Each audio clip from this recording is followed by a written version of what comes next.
Graça e paz, irmãos, aqui, amigos e irmãos no YouTube.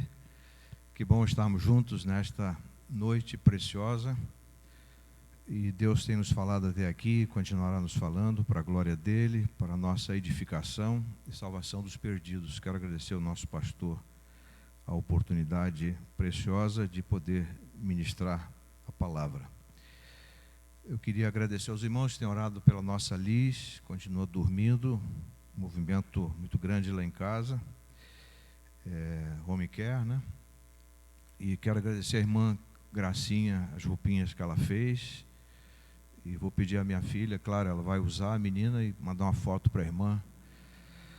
E muito obrigado, só Deus pode recompensá-la. Lucas capítulo 22, de 54 a 62.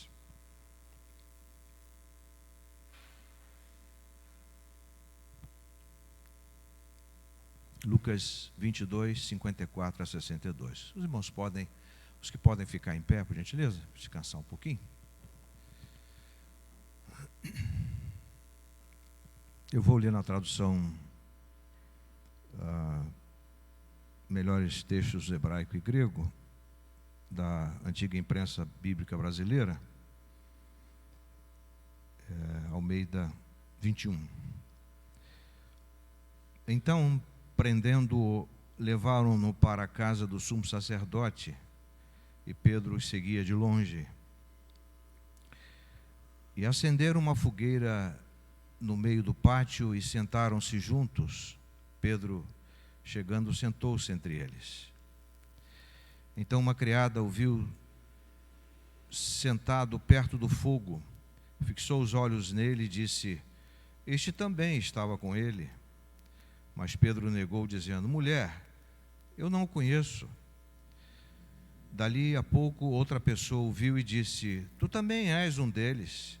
Mas Pedro falou: "Homem, não sou." E tendo passado quase uma hora, outro afirmou: "É claro que este também estava com ele, pois é galileu."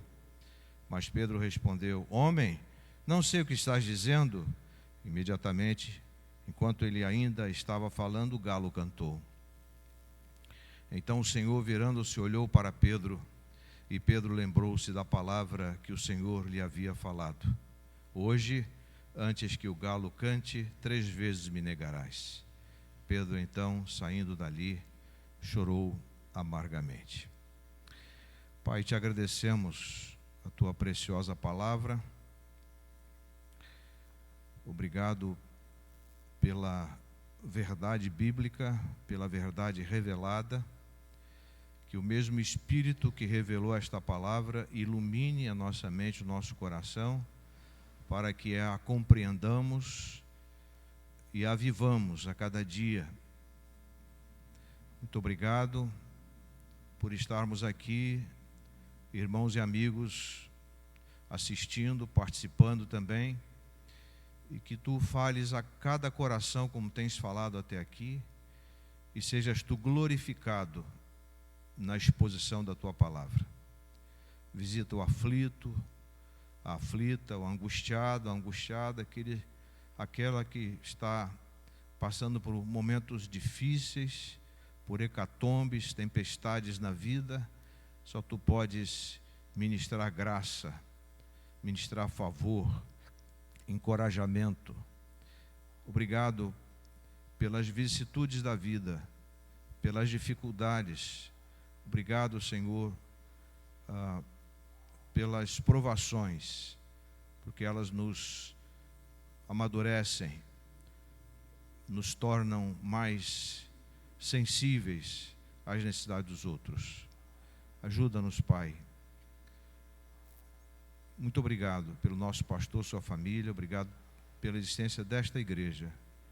Continuas conosco, nos brindando com a tua presença. Unge os meus lábios e habilita-me em nome de Jesus. Amém. Pode sentar.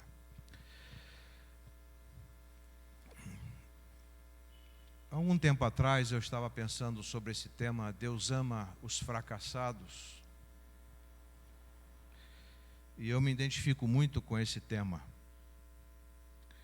porque eu era um fracassado que foi alcançado pela graça de Deus. Mas nós somos de uma espécie,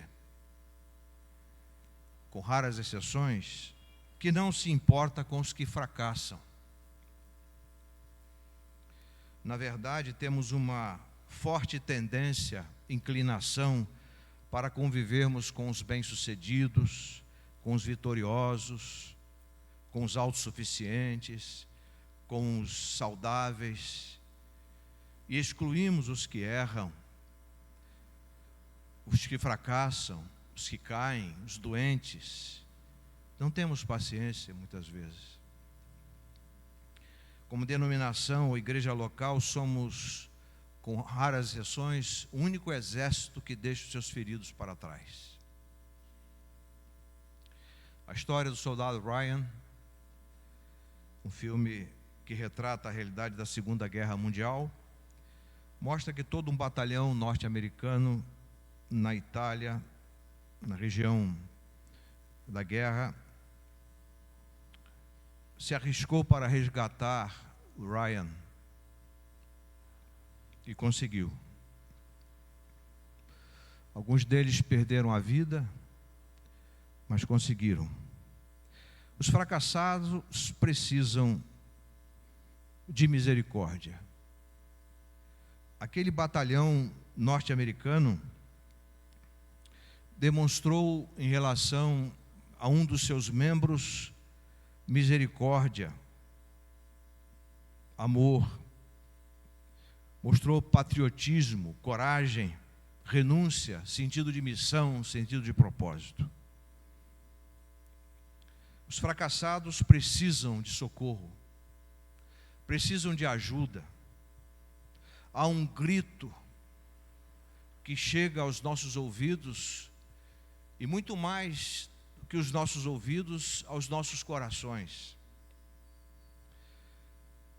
Os fracassados geralmente estão feridos, amargurados, incompreendidos. Há muitas pessoas assim em nossas igrejas, em nosso ambiente de trabalho, em nossa vizinhança, necessitando ser amadas, compreendidas, ajudadas, encorajadas a seguirem e servirem a Cristo. Na Bíblia nós temos várias histórias de pessoas fracassadas, que foram alcançadas pela graça de Deus. E é bom dizer aos irmãos que estão aqui neste auditório tão aconchegante, e também aos que estão em suas casas, é bom dizer que Deus não trabalha com os fortes. Deus não trabalha com os saudáveis emocionalmente. Deus trabalha com os doentes. Deus trabalha com os que se acham fracos, que fraquejaram, que estão passando por hecatombes na vida. E o fato de sermos alcançados pela graça de Deus significa que nós fomos alcançados pelo favor de Deus. Significa que não havia mérito nem em você nem em mim para que fôssemos alcançados, arrancados do mundo. Raabe, por exemplo, era uma prostituta da cidade de Jericó, uma mulher infeliz. Foi salva pelo Senhor e agregada ao povo de Israel. E pasme, faz parte da genealogia de Jesus, uma prostituta. Está lá em Josué 2, de 1 a 24, 6, 17, Mateus 1, 5. Jacó era um fracassado, fugia do seu irmão, com sérios problemas no seu coração, porque juntamente com sua mãe haviam enganado seu pai. Mas foi tornado Israel de usurpador,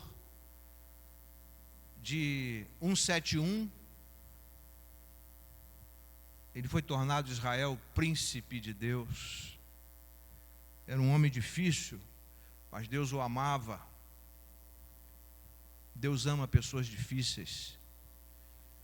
Deus ama as pessoas problemáticas. Lutou com o anjo e alcançou a bênção. Teve a visão de Deus que mudou a sua vida em Betel. Quebrantou-se diante do seu irmão Esaú. E é impressionante como Deus intervém em nossa história pessoal, em nossa história coletiva, para nos levantar dos fracassos da vida. Intervém em nossa história de vida e a muda para melhor, infinitamente melhor.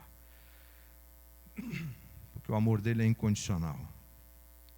Que Deus maravilhoso nós temos, meus irmãos que estão aqui, os que estão em suas casas, amigos. Que Deus maravilhoso nós temos. Às vezes nós ficamos pensando na vida financeira, na saúde, em utensílios que precisamos comprar, um carro novo que queremos adquirir, uma formação acadêmica. Pensamos nessas coisas que são necessárias. Podem não ser prioritárias, mas são importantes. Mas poucos de nós pensamos nesse Deus maravilhoso que nos alcançou em nosso fracasso. A mulher samaritana, junto ao poço de Sicar, abordada por Jesus, havia tido 5 maridos, e o que havia agora não era o seu marido. Ela foi impactada pelo Senhor Jesus Cristo. Era uma mulher fracassada na sua vida emocional, no seu casamento, nas suas relações conjugais. Mas teve a sua vida radicalmente mudada, porque o texto bíblico fala que ela foi lá chamar as pessoas e ela disse para elas: venham e vejam aquele que me disse tudo quanto eu precisava saber. A prostituta na casa de Simão, num ambiente religioso, porque o ambiente religioso ele é autossuficiente, ele é arrogante, ele é prepotente, porque os religiosos vivem de sistema e não da pessoa e obra de Cristo. Essa mulher estava ali cercada de religiosos, chorava copiosamente aos pés de Jesus, chorava o seu fracasso, chorava as suas cabeçadas, chorava os seus erros, chorava os seus pecados, chorava a sua infelicidade, a sua tristeza profunda. Quantos de nós choramos quando nos lembramos de tantas coisas que fizemos e não pedimos perdão a Deus? E aquela mulher chorava aos pés de Jesus, derramando o caríssimo perfume sobre eles, e foi por ele perdoada. É interessante que os cabelos da mulher era o seu membro mais nobre, e os pés, os membros mais vis. Aquela mulher estava tão quebrantada, e ela ficou tão impressionada com a graciosidade, a sublimidade, a majestade, a grandeza, o poder, a santidade de Cristo, que o seu membro mais sublime se curvou diante dos membros, os pés vis, os pés que eram considerados vis, e derramava. Essa história está em Lucas 36, 7 de 36 a 50, um dos textos mais preciosos da Bíblia. Aqueles religiosos não entendiam o que aquela mulher estava fazendo. Eles sabiam quem era ela. Mas muito mais do que saber quem era ela, do que eles saberem quem era ela, Jesus sabia quem era ela. As pessoas não entendem os nossos fracassos. As pessoas não entendem muitas vezes os nossos tropeços.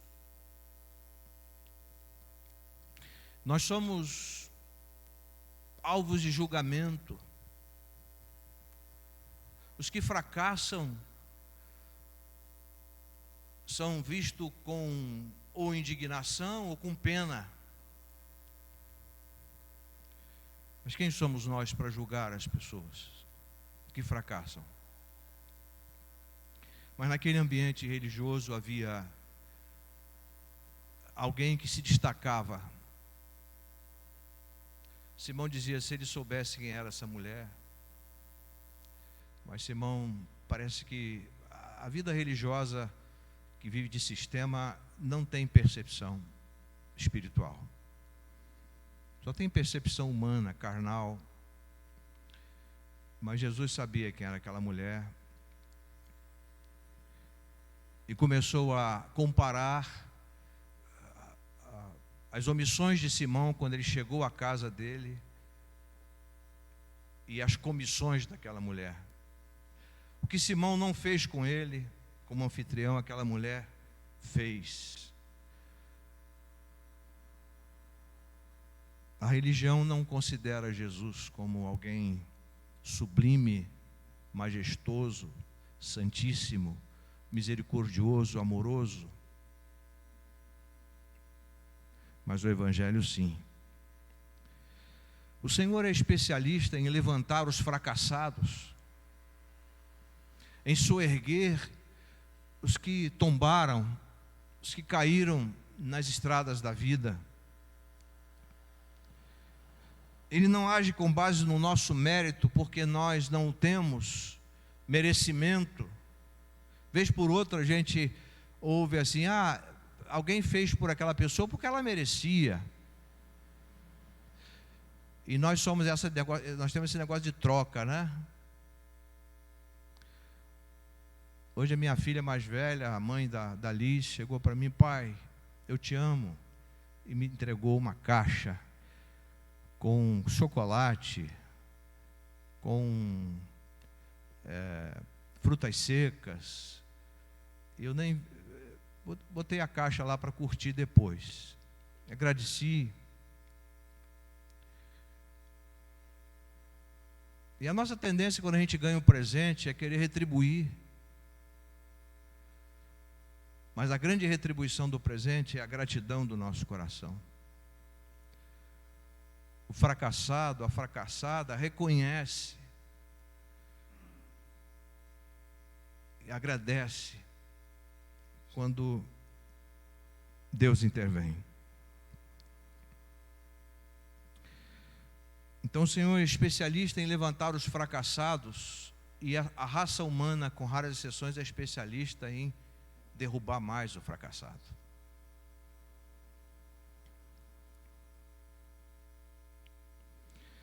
Jesus não age com base no nosso mérito, como eu disse, mas mediante a sua graça. Como disse o Senhor Jesus a Paulo, a minha graça te basta, porque o meu poder se aperfeiçoa na fraqueza. Não sei quantos aqui viram aquele vídeo da mandioca que eu mandei.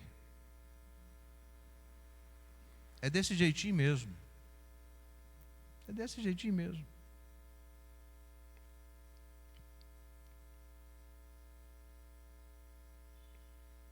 A minha graça te basta, porque o meu poder se aperfeiçoa na fraqueza. Esse texto foi um dos textos que me sustentou os meus quase 40 anos de ministério. Porque eu não era capaz de pastorear, de cuidar de pessoas. Simão Pedro era um homem fracassado, o texto que lemos aqui, mas Jesus o amou. E mediante a sua confissão foi restaurado e se tornou um líder cristão. E uma das coisas que mais me impressiona nesse texto aqui é que nós temos a tendência de fazer uma narrativa do fato que Jesus apresentou. Jesus disse, antes que o galo cante, você me negará 3 vezes.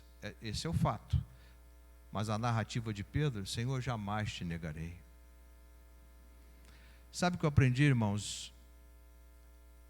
Meus irmãos, meus amigos, que nunca, a gente deve dizer nunca. Nunca devemos dizer nunca. Nunca pertence a Ele.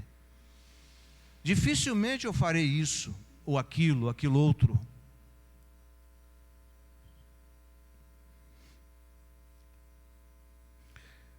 E esse texto me impressiona por isso, porque Jesus tem um fato e muitas vezes nós temos uma narrativa em relação a esse fato.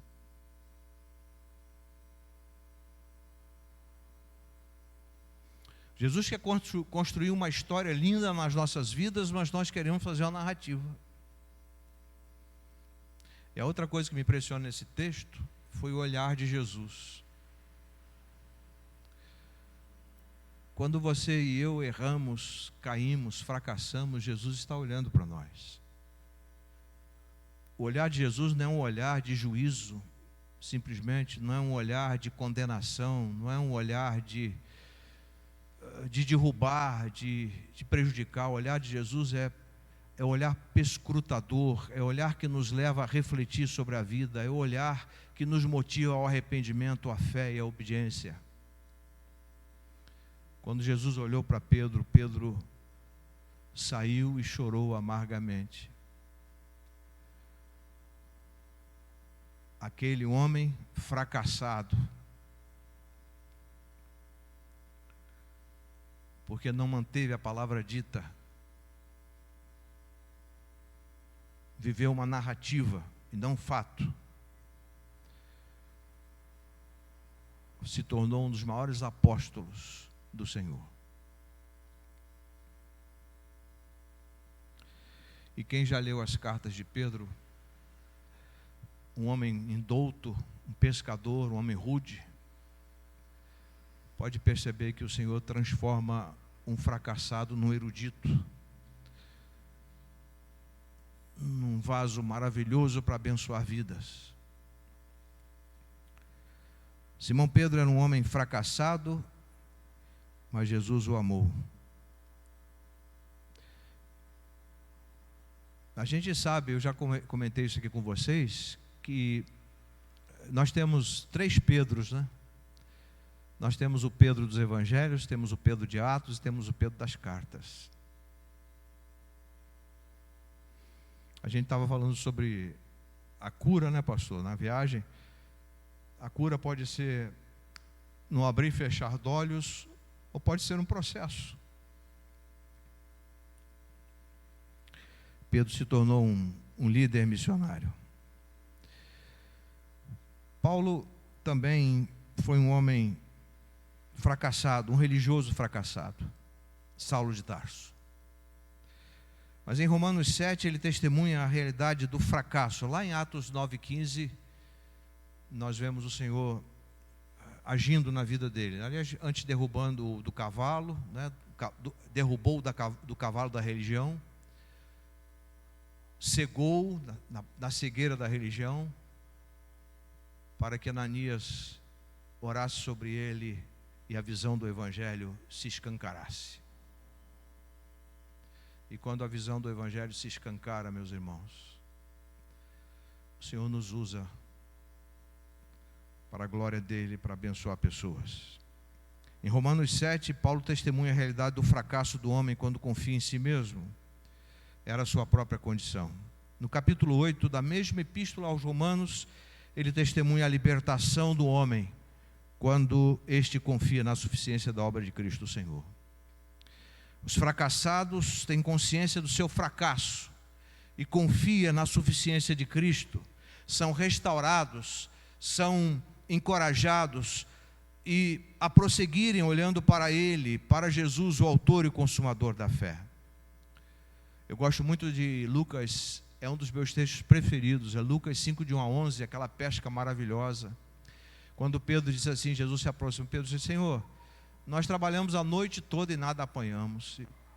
E muitas vezes nós somos assim, aliás, nós somos assim, nós queremos resolver nossos fracassos por nós mesmos e chegamos ao nada, como Pedro, Tiago e João, nesse texto de Lucas 5, de 1 a 11. Mas quando Pedro disse: Senhor, nada apanhamos, mas sob tua palavra lançaremos as redes, ou lançarei as redes.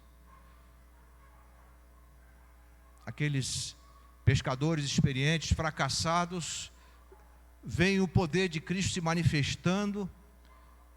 E essa história é lindíssima, porque eu quero repetir o que eu aprendi com meu amigo, que Jesus chamou pescadores de peixes vivos para morrerem, para se tornarem pescadores de homens mortos para viverem.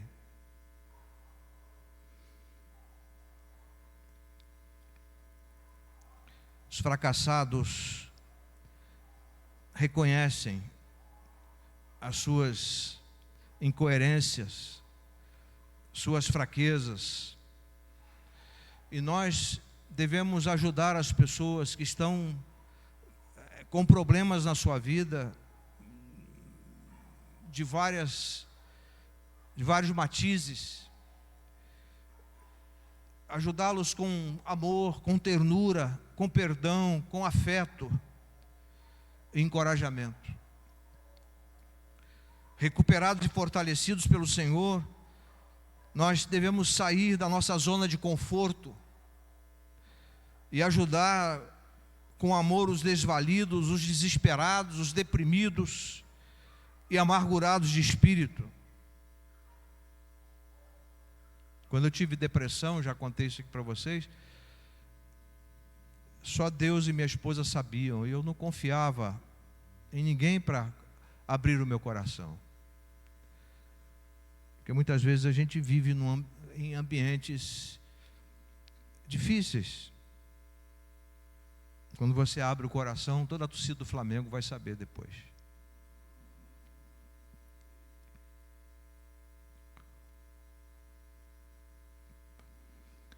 Então vamos ajudar. Como nos ensina o profeta Isaías: o Senhor deu-me a língua dos instruídos para que eu saiba o que dizer ao que está cansado. Ele me despertou todas as manhãs, me desperta todas as manhãs, desperta-me o ouvido para que eu ouça como discípulo.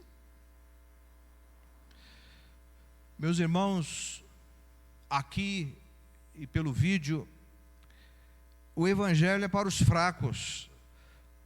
Quero repetir isso: o Evangelho é para os fracos, é para os que se acham incapazes, para os perdidos, para os traumatizados, para os feridos, para os infelizes, para os violentados e violentadas, para os trôpegos, para os oprimidos, para os sobrecarregados, para os tristes, para os angustiados. Jesus disse: vinde a mim todos os que estáis cansados e sobrecarregados, eu vos aliviarei. Tomai sobre vós o meu jugo e aprendei de mim, porque sou manso e humilde de coração, e encontrareis descanso para as vossas almas, porque o meu jugo é suave e o meu fardo é leve. Mateus 11, 28 a 30. Um dos meus autores preferidos era um alcoólatra em recuperação, chamado Brennan Manning. Um dos homens mais requisitados para palestra nos Estados Unidos, morreu há uns 2 anos atrás. Vários livros dele se tornaram best-sellers. Era um doutor franciscano, muito culto, e um dos livros fantásticos, que com autorização do nosso pastor aconselho os irmãos lerem, é o Evangelho Maltrapilho, de Brennan Manning. E ele declara nesse livro: Jesus gastava uma porção disparatada de tempo com gente que é descrita nos evangelhos como pobres, cegos, coxos, leprosos, famintos, pecadores, prostitutas, cobradores de impostos, perseguidos, marginalizados, cativos, possuídos por espíritos imundos, todos oprimidos e sobrecarregados, a ralé que não tem qualquer conhecimento da lei, multidões, pequeninos, menores, últimos e ovelhas perdidas da casa de Israel. Resumindo, Jesus vivia constantemente com os maltrapilhos. O Evangelho de Jesus Cristo, meus irmãos, traz amor incondicional, fé, esperança, libertação, visão, alegria, paz, harmonia, vigor, firmeza, gratidão, compaixão, mansidão, respeito, coerência, integridade, forças renovadas, propósitos nobres, solidariedade, humildade, longanimidade, fidelidade, segurança, vida eterna. Eu gosto muito daquela palavra de Jesus em João 10, 28, e dou-lhes a vida eterna, e ninguém as resgatará da minha mão. Para concluir, não nos esqueçamos, Ele dá força ao cansado e fortalece o que não tem vigor. Os jovens se cansarão e se fatigarão, e os moços cairão, mas os que esperam no Senhor renovarão as suas forças, subirão com asas como águias, correrão e não se cansarão, andarão e não se fatigarão. Isaías 40, 29 a 31. Que atentemos para o mesmo Isaías que diz: um ao outro ajudou, e ao seu companheiro disse: esforça-te. Isaías 41, 6. Que digamos como Paulo: tudo posso, tudo posso, tudo posso. Se o mundo diz tudo posso, nós completamos: tudo posso naquele que me fortalece. Filipenses 4,13.